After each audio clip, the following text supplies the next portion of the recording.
Video Vlog Check, everybody. Azrael here, and we are back again for another tech feature. And you are watching my YouTube channel, that's Just Lifestyle, Travel, Food, and Tech. And also, we're going to feature the brand new Samsung A series from Samsung Philippines. So we have here the two kinds of Samsung A series. This is a Samsung A56 and this is the Samsung A36. Alright, let's do this. So ito na, no, dalawa yung phones na nilabas nila na out na this March, upcoming March, no? March 17 and March 24. Sa March 17, available na siya sa Experience Store ng Samsung at sa March 24, available na siya sa online store ni Samsung. So check it out, yo. So napanood nyo tong video ko, nakaka-launch lang niya March 2. So check it out, yo. Before we butingting the phone, let's discuss muna yung mga tech features nitong Samsung A56 and Samsung A36. So magkamukha sila, no? Paano malalaman kung alin dito yung 56 tsaka 36? So sa A56, medyo lubog yung camera niya. Ayan, parang may dent siyang ganyan, no? Lubog. Tapos kay Samsung 36, very flat yung glass ng lens niya. So yun yung malalaman yung difference niya. Parang magkasing size siya, no? Mas malaki yung parang mas malaki yung yung 56 compared to 36. Ayan, pag ito para magkabuka, oh. Pag inon mo, yan ang itsura niya. So before we do a kumbaga walkthrough, no, o rundown, no, tsaka butingting hands-on test, discuss ko na muna yung tech specs nito. Alright, let's do this. So Samsung A series, no, para sabi lang, it's Samsung is awesome is for everyone. Hindi siya AI, but awesome experience yung binibigay ni Samsung A series. Yung sabi niya rito at this will be out now, March 17 to March 24. Check nyo lang yung aking mga updates na lang din. At this is Galaxy A56 at A36 5G. Pareho silang 5G. At sabi dito, it's a best-in-class masterpieces. Itong Samsung A series. I did some tests at na-surprise ako, no? Mas better siya compared to the other models. Pero ito, equipped with AI. So sa new look daw ni Samsung, there's a linear camera layout with a housing. At meron siyang maliit na 7.4mm na nipis niya, no? So each model has three kinds of colors. Si A56 merong awesome graphite, awesome light gray, tsaka awesome pink. Tapos si A36 naman meron siyang awesome black, awesome white, it is an online exclusive daw, at awesome lavender na hero color. So I have here the A56. This is the I think the awesome light gray yata, parang ganon. Tapos naman si A36, I have the awesome black color. So sabi dito dahil meron siyang 7.4mm na thickness. So ayan. For the camera specs naman ni A56, sa front camera, meron siyang 12 megapixel na merong 2.2 aperture, na merong video HDR and low noise feature. At sa kanyang rear camera naman ni A56, meron siyang ultra wide na 12 megapixel na may 2.2mm. Yung main camera niya is 50 megapixel na may OIS 1.8 na mayroong video HDR at meron siyang macro lens na 5 megapixel na 2.4 aperture. So, yung kanyang rear camera is a triple camera. That's 12 megapixel, 50 megapixel, and 5 megapixel. For the A36 naman, yung kanyang selfie camera is 12 megapixel, 2.2 aperture with video HDR.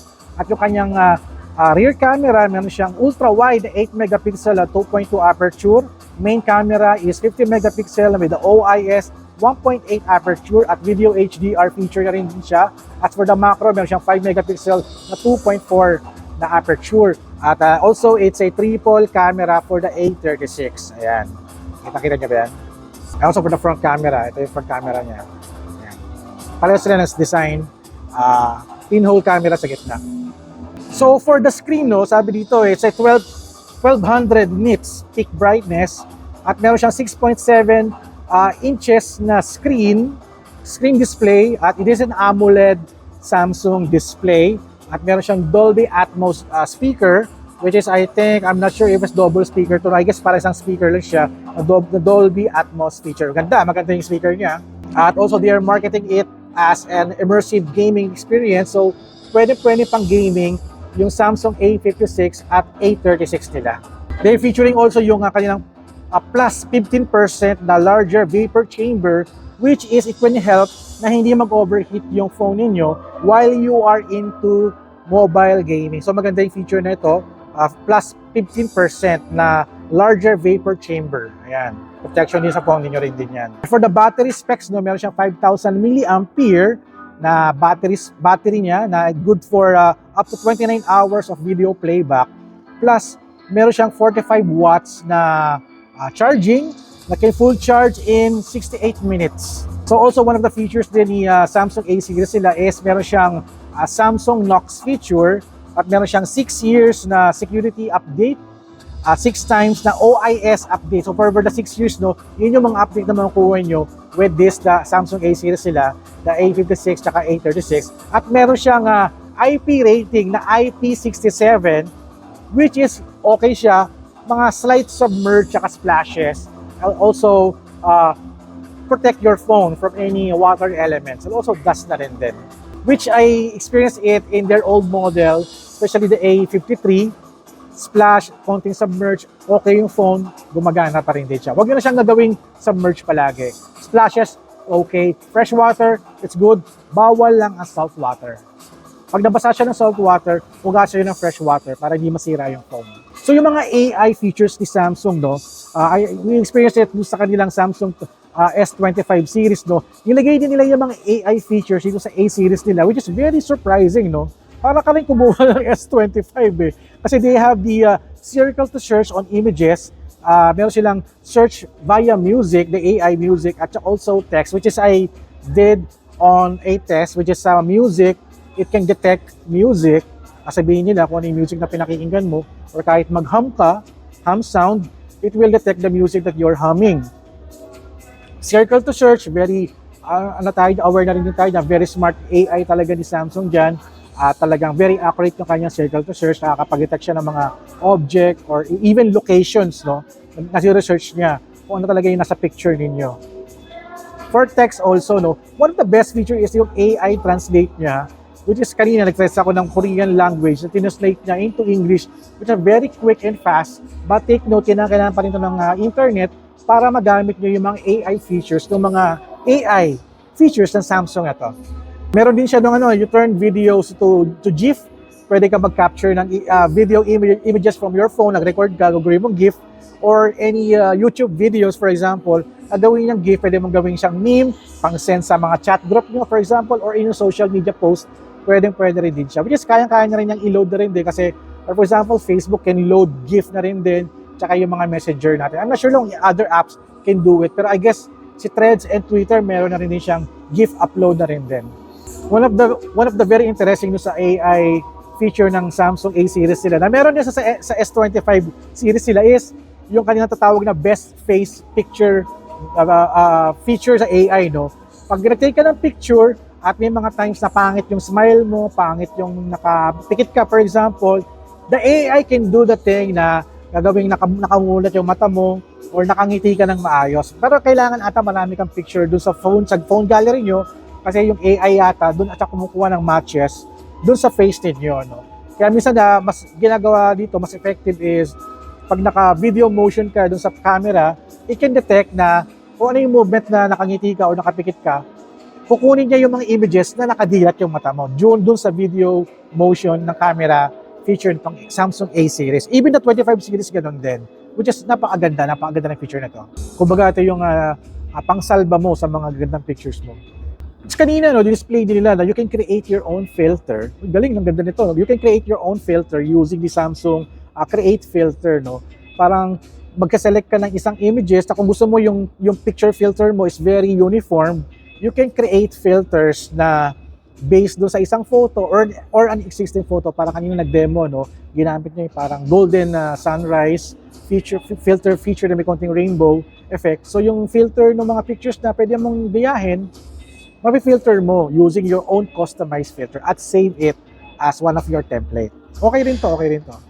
Sa mga creatives yan, lalo na yung mga Gen Z na mahilig sa mga vibe photo, no? So in terms of CPU ni Samsung A56 5G, no, gumagamit siya ng Exynos 1580 na 4nm octa-core siya, yung kanyang CPU, at meron siyang memory na 8GB of RAM and 128GB of storage, and also meron siyang other variant na 8GB of RAM, 256GB of storage. Kunin nyo yung 256 kasi mas sulit yung 256. Doon naman sa Samsung A36 5G, Ang kanyang CPU is a Snapdragon 6 Gen 3 na 4nm process na octa-core na rin din siya. At ang kanyang memory is 8GB of RAM, 128GB of storage, and also meron siyang other variant ng 8GB of RAM na may 256GB of storage. Ayan. So both the devices meron siyang fingerprint, facial recognition, stereo sound, Samsung Knox, saka yung Awesome Intelligence, which is the AI of the Samsung. So magkano ang SRP nito, no? So for the Samsung A56, ang SRP ng 8GB, 256GB of storage is 25,990, at yung kanyang 8GB of RAM, 128GB of storage, ang SRP ng 23,990. Which is yung 128 pala is available only sa Samsung eStore. Yung other one is available sa mga Experience Store. And for the Samsung A36 naman, ang kanyang SRP sa 8GB of RAM, 256 storage is 21,990, available sa Experience Store ni Samsung. And for the 8GB of RAM, 128GB of storage na available only sa eStore is SRP niya is 19,990. Medyo mas pababa siya, no? So, ayun ang mga pricing nila. SRP coming out on March 17 and March 24. March 17 sa Experience Store, March 24 yung sa kanilang e-store. So sabi dito, no, kung kumuha kayo, you can get 1,500 na e-store voucher for selected eco products via email. I guess pag nag-reserve kayo online with Samsung, you get an e-voucher na 1,500. No? Magamit nyo sa e-store ni Samsung. And then, that's the sa A56, sa A56 yun. As for the A36 naman, you get 1,200 na e-store voucher for selected eco products via email pag kumuha kayo sa online store, nagpa-reserve kayo sa Samsung e-store nila. Ayun. So 1,500, ito naman 1,200 sa A36. So I guess that's it, no? Let's do the hands-on test with this new cool phone from Samsung. Medyo quick yung ating dahil we're doing it right after the presentation. So medyo hyper pa tayo for this, no. Naka-experience na ako sa A53 nila at I'm very very happy na mas pinaganda pa nila yung kanilang bago, which is A56 na and A36. Alright, let's do this.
guys, let's do the hands-on test with these two devices. This is the A56 and this is the A36. Malalaman mo lang siya is if yung camera is medyo lubog siya, that's the A56. Pag flat naman yung kanyang camera lens, that's the A36. That's yan yung kanyang difference nyo.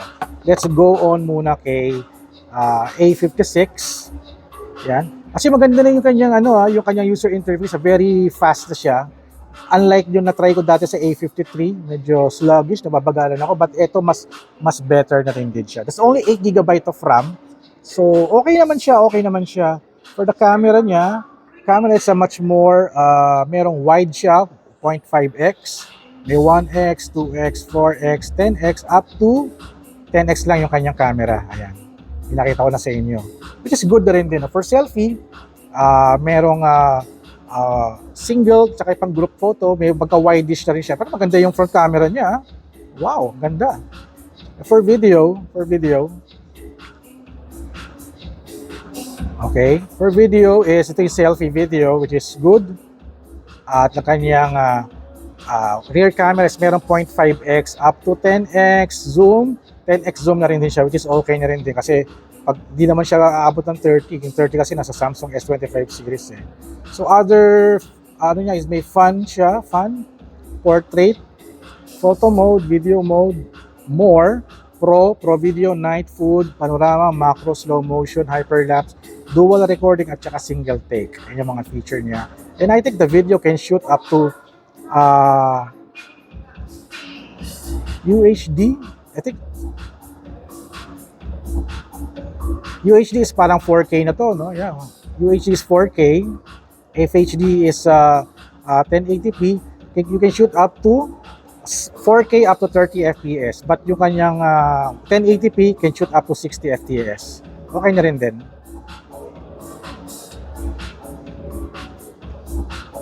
And let's check the A36 na rin din. So medyo lower, mas lower yung kanyang specs dito sa 56. But pag tinignan mo, no, magkamukha silang dalawa. No?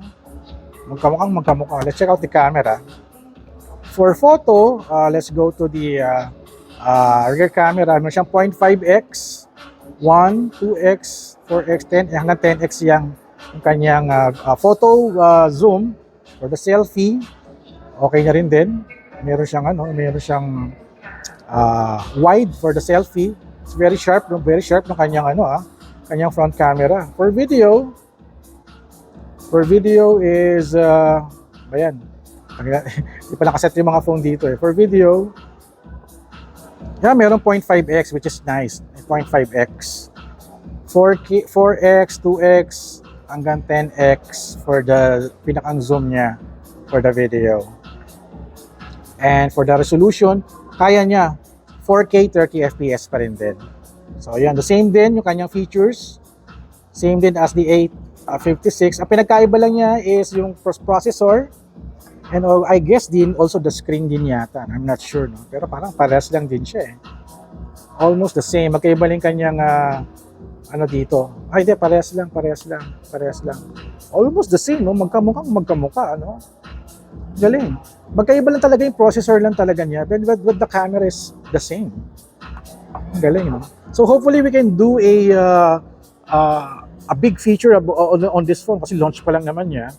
And babalikan natin to kasi very napakamura niya for a Samsung. Kaya parang kamukha dati, wala akong pambili ng mga 24, 25 series sila. But nagtiis ako sa A series, which is I'm very happy with its picture and video quality. Dahil yung mga old models, pinang-vlog ko talaga, it's very, very effective. Ngayon mas maganda lalo. Alright, I'll end now my video here.